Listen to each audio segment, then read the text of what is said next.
very much for the introduction and for inviting me to talk about our findings from our DynAIRx project. I want to start by giving a background about DynAIRx as a whole, because today I'll be presenting the findings from one of the work packages that will set the ground for other work packages within DynAIRx. To start with, DynAIRx actually stands for Artificial Intelligence for Dynamic Prescribing Optimization and Care Integration in Multimorbidity. So as many of you might already know, we are an aging population, thanks to the medical advances occurring around us that contribute to improved survival at all ages. However, despite living longer, aging still comes with its risks, making it a dominant risk factor for the acquisition of long-term conditions. And obviously, the more conditions a patient has, the more likely they are to take medicines for those conditions. And to add another layer of complexity to this, as we age, our physiology also changes.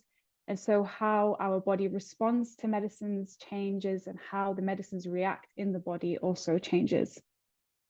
So with all of that in mind, we know that multimorbidity, which is having 2 or more long-term conditions, and polypharmacy is likely to increase the chances of experiencing an adverse drug reaction or an adverse drug event, leading to some form of medication-related harm.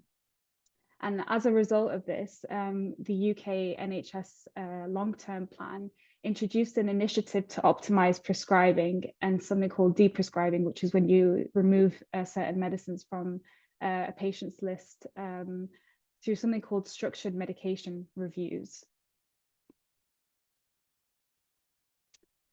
So just to give you a bit of a background about what structured medication reviews are, they were introduced in 2020, so smack bang in the middle of COVID, and they were incorporated into something called the NHS England Directed Enhanced Service in 2021. So an SMR is considered a clinical intervention to facilitate shared decision-making between clinicians and patients to inform treatment decisions, with the overall objective of being to reduce medication-related harm in patients who have problematic polypharmacy. So GPs, pharmacists, and advanced nurse practitioners who meet the training criteria can conduct a structured medication review, but because it's now a commissioned service, the actual prevailing expectation is for primary care network pharmacists to assume the primary responsibility for these structured medication reviews. And what I mean by a primary care network pharmacist is a pharmacist that works within a GP practice. And the idea is, because we're aware of which groups of patients have multimorbidity and polypharmacy, and which groups are likely to have medication-related harm with their medicines, the idea of SMRs is for clinicians within these primary care networks to proactively identify patients that are suitable for a structured medication review, to conduct these reviews based on available resources and capacity.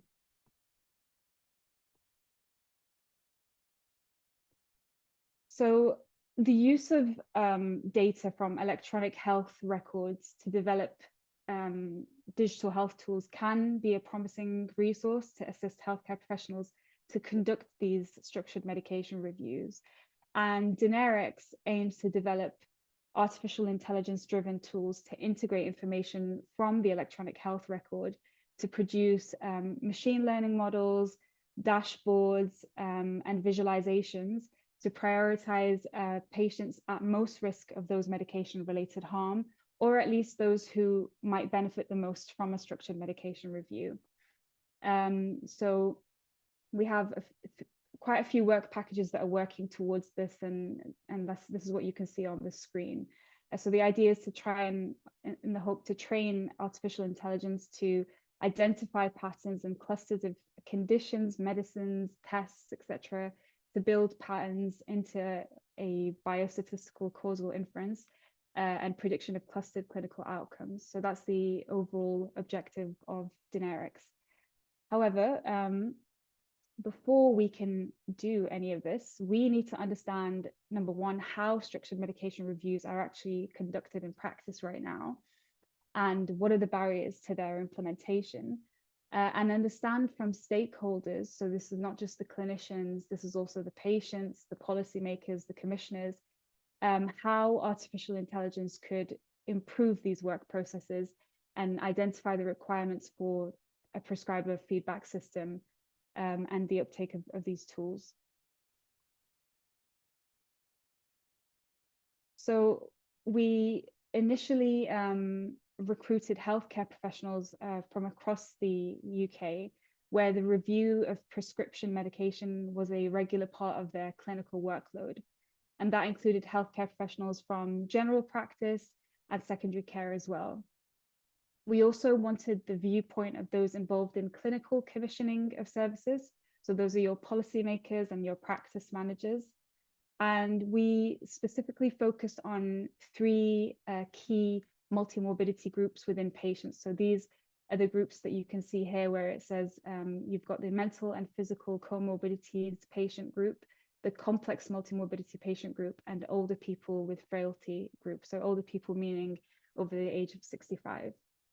And we also conducted semi-structured interviews with pharmacists, policymakers, psychiatrists, and a GP trainee. So we got a mix of quite a few focus groups and semi-structured interviews. And in total, we conducted 9 focus groups with 21 healthcare professionals, 3 patient focus groups with 13 patients, and then the 5 semi-structured interviews. And we transcribed all of the audio recordings from these focus groups and these interviews, and we analyzed them using something called a thematic approach, thematic analysis. So when we analyzed these focus groups and interviews, we actually ended up with 4 overarching themes that emerged from our analysis. We had medication reviews in practice, medication-related challenges, design ideas for DynAIRx, and the barriers and facilitators to the implementation and adoption of AI tools or digital tools in this case. So one of the first things that we immediately picked up on, even prior to starting the analysis of the interviews and the focus groups, is that healthcare professionals either proactively or opportunistically identified patients for a structured medication review. The proactive identification of patients was mainly done by your primary care network pharmacists, and that was kind of expected. So that was because obviously, as I mentioned, with the DES contract, the DES contract, they're expected to proactively identify these patients, and they're contracted to do so. However, even though the current electronic health records have something called a SNOMED code, which is basically when you attach a code to conditions and medications, even though there is that ability within electronic health records, and there is a way to search using these SNOMED codes to find patients that might benefit most from a structured medication review, participants still reported on very limited digital tools that have the sensitivity and the specificity to identify patients that would benefit most from a structured medication review, and or even those that would be deemed at risk of medication-related harm. So an example of this is here. A pharmacist says, the actual indicator that my team has been focusing on is supposed to be the ones where patients are prone to medication errors. But when I actually look at the patients, I haven't got a clue why the actual computer system has decided that most of the time. So that's an example of the issues around sensitivity and specificity. On the other hand, GPs and secondary care clinicians conducted structured medication reviews in a much more opportunistic way. And this was based around organizational contracts. So if they had a pharmacist already within the GP to conduct these SMRs, it was based around practice size and staff availability. And GPs reported on quite a lot of burnout, especially if they worked within deprived areas where the demand for structured medication reviews exceeded the clinical capacity. And patients in deprived areas were also less likely to attend a scheduled structured medication review, which made GPs look for ways to conduct them opportunistically. And what was particularly eye-opening for us was that these are the areas where you would probably find the younger patients present with multimorbidity and polypharmacy. And hence there was this kind of potential inequity that was highlighted. In addition to the other challenges that were reported, there was challenges around the access to information, the density of information within these electronic health records, availability of that information. So not everyone had access to all the information on their screens, and the time needed for that. And obviously, the more complex a patient was, the more time that was needed to conduct these reviews. So for those of you aware of the side characters on the screen, this is in reference to the detective work required to be able to sift through so much information about the patient, just to be able to prepare for a structured medication review, or to, at the very least, to try and determine the original indication of a medicine. So this is why, and what we mean by indication of a medicine is why a medicine was prescribed to begin with. Participants reported that it took them between 10 minutes to 1 hour just to collate the patient's medical history, to understand the patient's journey, and to understand the medication timelines. And obviously this takes away from the face-to-face time available with the patient. So electronic health records, even though they're sophisticated to a certain extent, they don't present the patient history in a way to allow the clinician to be able to pinpoint opportunities for medicines optimization or potentially deprescribe medicines, which could then lead to a high pill burden for patients. So we've got a pharmacist here saying it probably takes double the amount of prep time than it was actually with the patient. You get the best information out of your patient when you let them talk and you let them tell you lots of things and normally wouldn't ask. But you haven't got the time to do so, and that's tricky, isn't it, to find that balance? The biggest thing with the prep time was getting the information. And another pharmacist here says it's just quite time consuming sometimes if you're trying to look through hospital letters and you're trying to fish through. It's a bit like a witch hunt, trying to find who started what and when. And if an indication isn't clear or duration isn't clear, sometimes we find that quite time consuming going in and out of all the documents.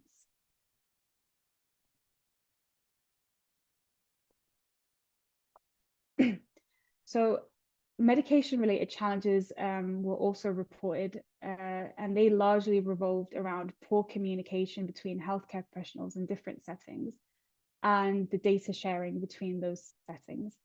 So as I just mentioned, regarding how long it takes to find information, for example, this would be something like trying to locate a hospital discharge letter, which are usually embedded within the electronic health record as an attachment, but you would require quite a few clicks before you can get a grasp of why the patient was admitted into hospital, what happened when they were discharged, if medicines were changed, etc.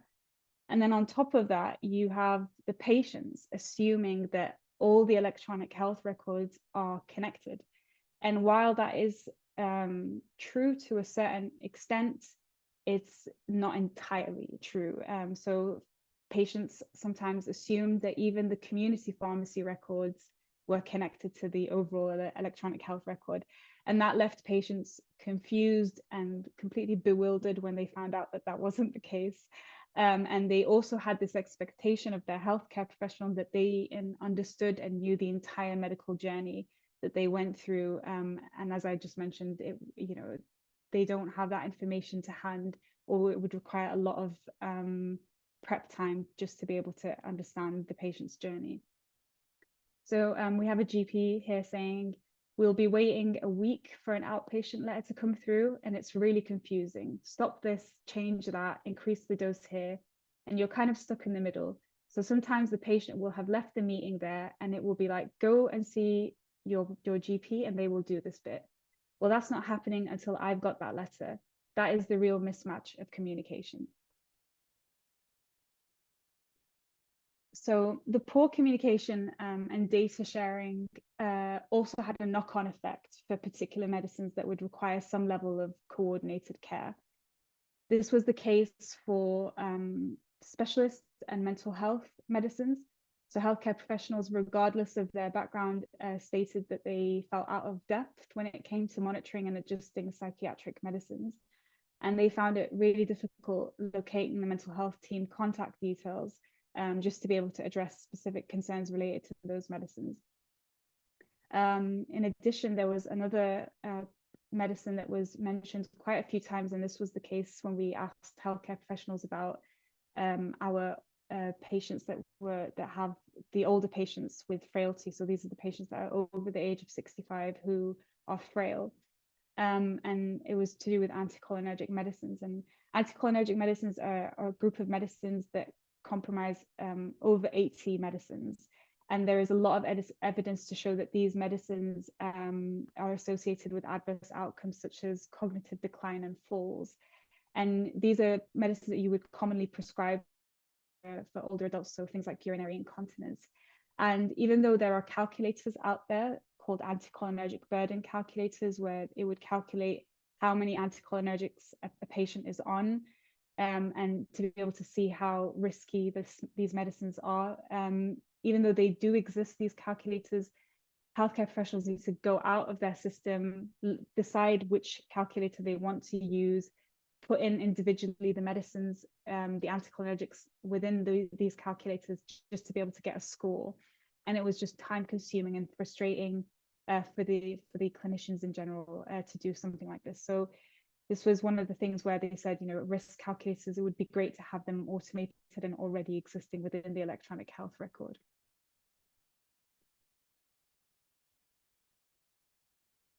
So participants in general welcomed any digital tool that could streamline routine work processes and information retrieval to be able to optimize medicines during a structured medication review. So when we asked participants what they would want out of an AI-driven tool, we ended up with the long list, a very, very long list. Like, this is me trying my best to, shrink it as much as I can. And what was interesting about the focus groups and the interviews is that they had identified the issues that they were experiencing in practice. And then when we asked them about, how would you want AI to address this for you, they immediately started brainstorming digital solutions for it.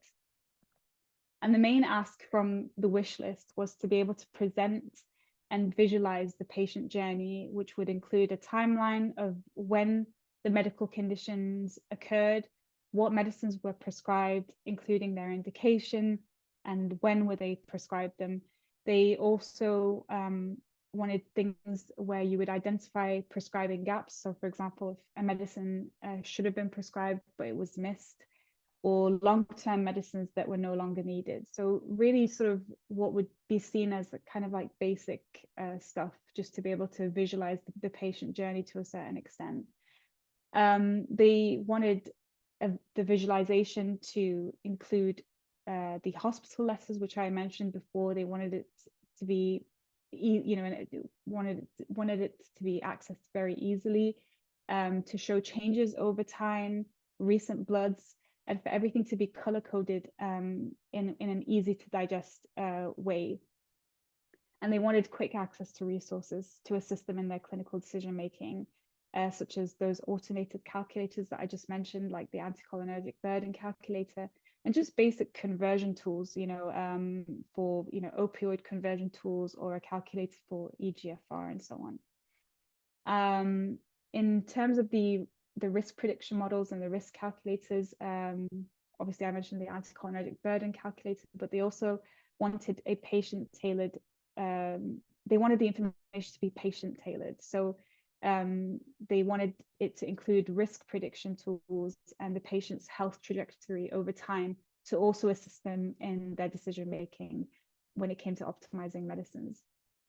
So here a GP is saying, they want whatever software it is that is designed to show outcomes, to show evidence-based outcomes. So show me that this is leading to less admissions, show me that this is leading to less falls, that it's leading to less ambulance call-outs.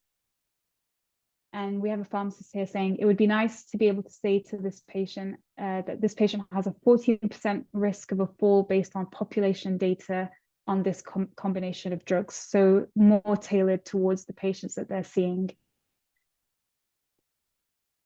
So let's assume that this is the timeline for a patient over, let's say, a 10-year period.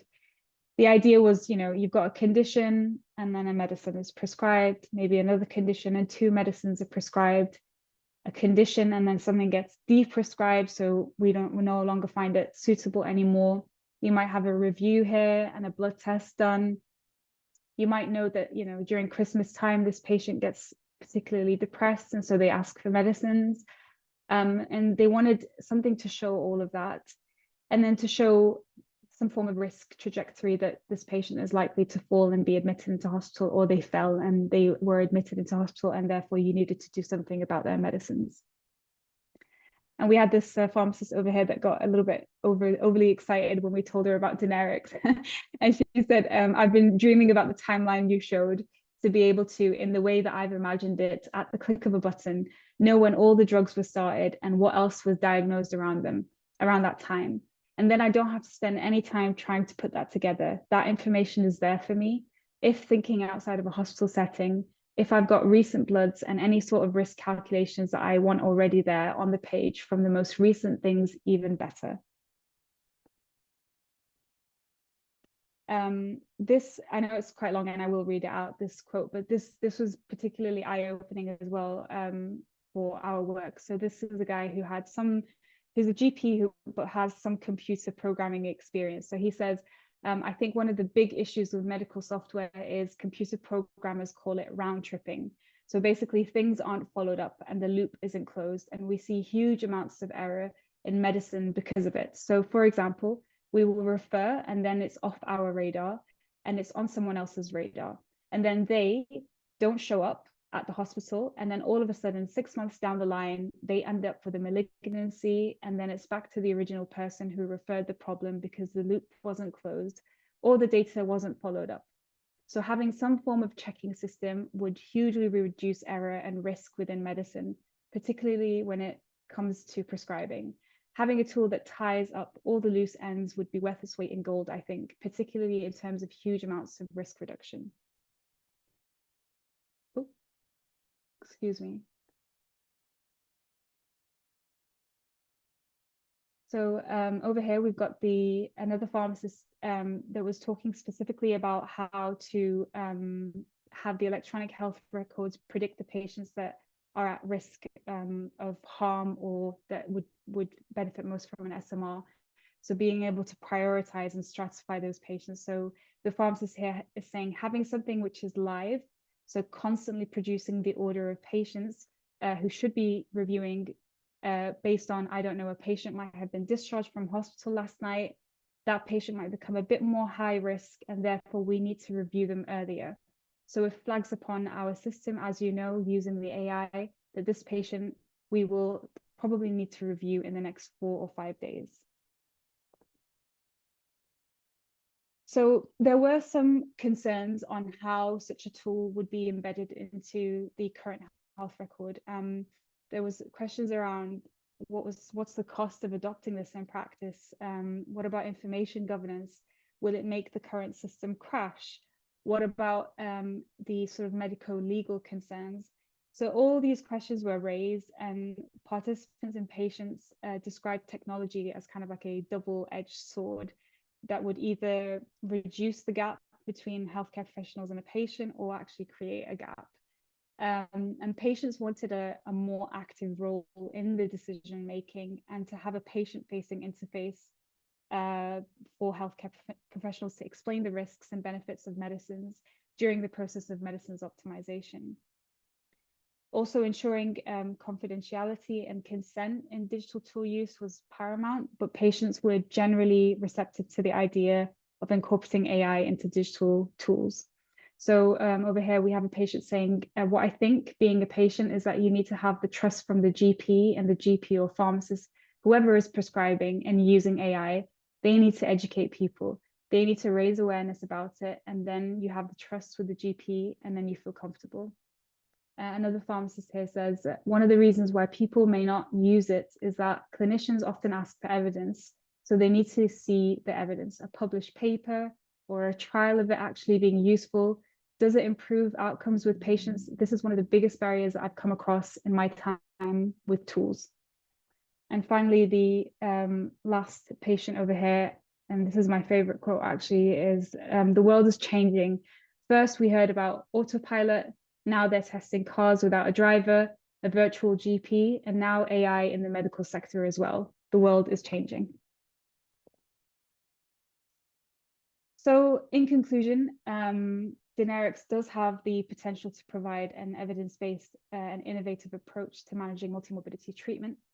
We know that by simplifying the process for clinicians, DynAIRx would help to improve overall health outcomes and help to meet the evolving challenge of modern healthcare, or at least we aim to do that. And our work has shown that healthcare professionals that are open to this type of intervention in general and have clearly articulated their wish list to make this type of AI decision support for polypharmacy useful and workable in practice. So we have quite a few work packages coming along the way that are all to do with what I mentioned before in terms of the AI element, but at least now we know what the stakeholders need out of DynAIRx, and we'll be working towards developing this AI tool with them in mind and sort of calling them to be able to ensure that we conduct an iterative approach to its development. So thank you very much for your time, and this is DynAIRx. We've got a Twitter account if you guys want to follow us, and yeah, thank you. Thank you. Should I stop sharing my screen? Yeah, maybe.